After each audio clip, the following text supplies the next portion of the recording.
সকলকে স্বাগতম।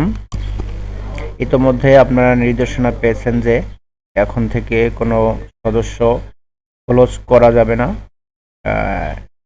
শুধুমাত্র ইনঅ্যাক্টিভ করে রাখতে হবে। এখন আমি দেখাবো আপনাদের কিভাবে এই কাজটি সম্পন্ন করবেন। আমরা প্রথমে মেম্বার ইনফরমেশনে যাব, গিয়ে নির্দিষ্ট ধরেন আমি একটা এই সদস্যটাকে আমি ইনঅ্যাক্টিভ করব। চোখের যে ভিউ চিহ্ন আছে এই ভিউ চিহ্নতে ক্লিক করব, যে চেঞ্জ স্ট্যাটাস এখানে ক্লিক করব। এখন এখানে একটি মেসেজ দেখাচ্ছে যে এই সদস্যের 190 টাকা সেভিংস অ্যামাউন্ট আছে। এখন আমরা সেই সদস্যকেই ইনঅ্যাক্টিভ করব যে সদস্যের কোনো সেভিংস ওসাকাতে নাই। ধরুন আমরা উদাহরণস্বরূপ এই সদস্যের আগে আমরা আদায় শিটটা দেখে আসি, মাসিক কালেকশন শিটটা দেখে আসি।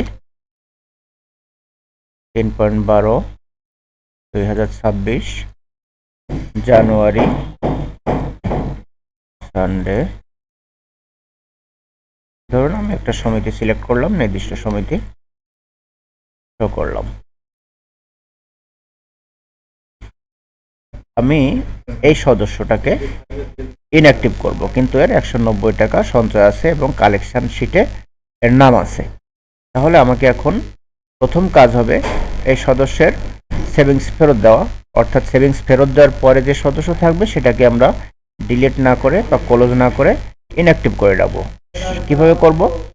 আমি আগে সদস্যের সেভিংসটা ফেরত দিয়ে নিই।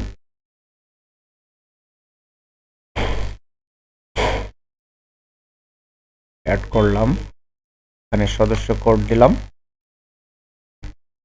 এখানে জিএস সিলেক্ট করলাম। এই যে 190 টাকাতে সেভিংস আছে, আমি 190 টাকা উইথড্র করলাম। অর্থাৎ যে সদস্যের সেভিংস নাই আমরা তাকে শুধুমাত্র ইনঅ্যাক্টিভ করব।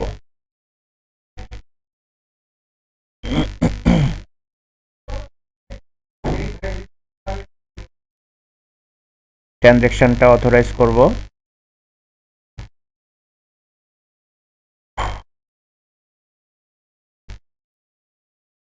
জাস্ট 190 টাকাটা অথরাইজ করলাম। এখন আমরা মাসিক কালেকশন শিট আরেকবার একটু দেখে আসবো কি অবস্থা দাঁড়ালো।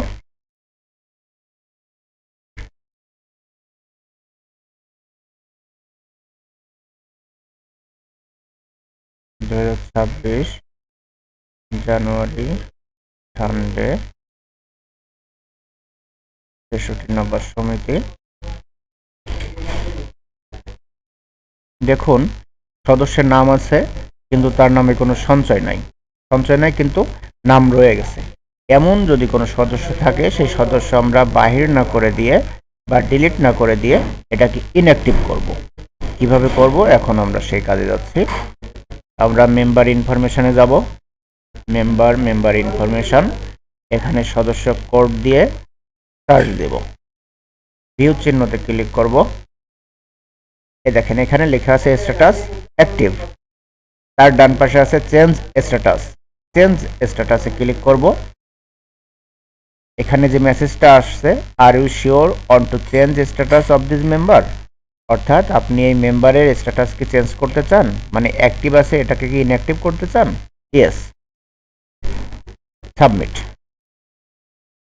এখন আমরা আবার মাসিক কালেকশন শিট বের করব, দেখব সদস্যের নাম আছে কিনা। 2026 জানুয়ারি, সানডে, 63 নম্বর সমিতি শো। দেখুন ওই সদস্যের নামটা এখানে আর নাই, অর্থাৎ মাসিক কালেকশন শিটে আমাদের ইনঅ্যাক্টিভ সদস্যের নামটা আর থাকছে না। ওকে, তাহলে আমাদের প্রসেসটা এই। এখন এই সদস্য যদি কখনো নতুন করে আবার ভর্তি হতে চায় তখন কি করব? আমরা নতুন করে আর ভর্তি করব না, আমরা ডকুমেন্ট নতুন করে নিতে পারি আমাদের অফিসের স্বার্থে, কিন্তু নতুন করে সদস্য ভর্তি করব না। এটা কি করব? এটাকে আবার মেম্বার ইনফরমেশনে যাব, গিয়ে এখানে সদস্য কোড দিয়ে সার্চ দিব, ভিউ চিহ্নতে ক্লিক করব। দেখেন এখানে লেখা আছে status inactive.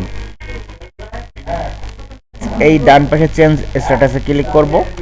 R you sure want to change status of this member, এটাকে কি আপনি চেঞ্জ করতে চাচ্ছেন? Yes, submit. এখন আমি 3.12 আবার ওপেন করি। 3.12 ওপেন করে 3.12 মাসিক কালেকশন শিট ওপেন করলাম। 2026 জানুয়ারি, সানডে, 6600। দেখুন এই সদস্যের নামটা আবার আমাদের মাসিক কালেকশন শিটে চলে আসছে।